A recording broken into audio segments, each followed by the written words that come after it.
It's time for Imagine That, presented by Xfinity. Joshua, I'll go first because I think yours is spicier than mine. So I'll save yours. I'm saying imagine that Florida State, Virginia, which is a battle that is billed as like a very high scoring affair, two great offenses, and just with neither team scoring into the 30s. Florida State wins, but Vegas was onto something with a small, I saw a 6.5 point, 7-point spread on the road in Charlottesville. Not necessarily the toughest place to play. But I think it's going to be a low scoring game. Like, I think your defensive guy, are going to be the ones to decide this one. And I also think that Florida State, we watched them week 1, we saw what they did to Alabama. Have they done much since? That's the question, and I'm glad you brought that up. That's what gives me trepidation about this matchup, and I think that's what Vegas probably sees here too, is like, these cats have been sleepwalking since week 1. They haven't really played anybody. They haven't really there's been nothing of note, and you can fall into a little bit of, it's almost worse than a bye week, because you feel like you're achieving something because of the results of the game, but you're not necessarily getting better because you're not playing good competition. So it's certainly an interesting spot there for Florida State. I will also say Tony Elliott's got an offense. Like, they have figured this out legitimately. And like, this team looks a lot better, because this is like an important year for him as well. 4th year head coach. Virginia, here's a couple good stats. Virginia and USC are the only 2 FBS teams with at least 1,000 yards rushing and more than 1,200 yards passing. So balanced, interesting team to go into. Again, that's why I'm saying the defenses will decide this one. Really good Friday night game, like worth watching, worth figuring out whatever you're doing on a Friday night to make sure that you see this one again at Charlottesville. Joshua, give me your imagination. What's your pick here? All right. So imagine that Washington pulls off a home upset over Ohio State. Whoa. Okay. The reason I wanted to go this way is I think there are multiple layers to it.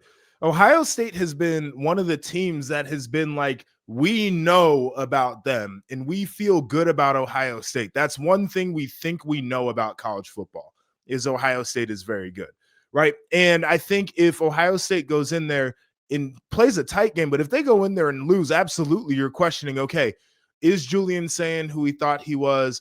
Is this offense under Brian Hartline what we thought it was? Matt Patricia as the defensive coordinator, does he really have all the answers that we thought? Maybe we got fooled because Texas's offense hasn't been that sexy.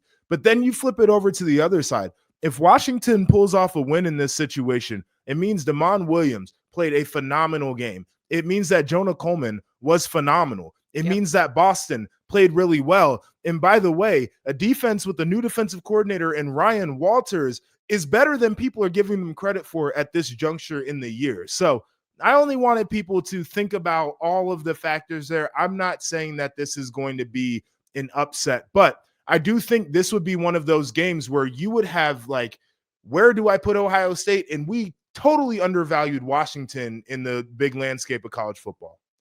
The Washington fans in local area, they're like upset and apoplectic that people are not ranking Washington. So that would also change drastically. Yeah. Well, but I agree with you, because I think East Coast bias is a real thing. We talk about this a lot.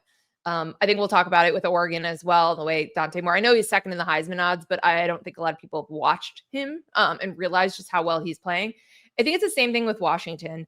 This is a team, like, I remember being there last spring and Jed Fish just gushing about DeMond, like, incredible. And we're like, to the point where we're like, is he going to start early next season?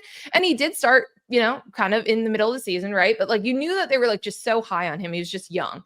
And so I'm not surprised what he's doing, but yeah, the rushing attack, that's going to be a big challenge for Ohio State. Like, we're going to learn a lot about Ohio State's defense because of the strengths of the Huskies. This line has also been super interesting. I'm glad you brought this one up, because this one and the FSU lines were like the ones that jump off the page. This one, what did it start at, Joshua? I think they opened at like a 15-point or 14-point favorite, and now it's down to like 8.5, 9. Yeah, like 8.5, 7. Yeah. I mean, it's really shifted in Washington's direction, which is really interesting. You are crossing multiple time zones. No doubt. Washington does have a great environment. I was in Eugene this week to talk to them about, kind of what they're seeing with Penn State and preparations.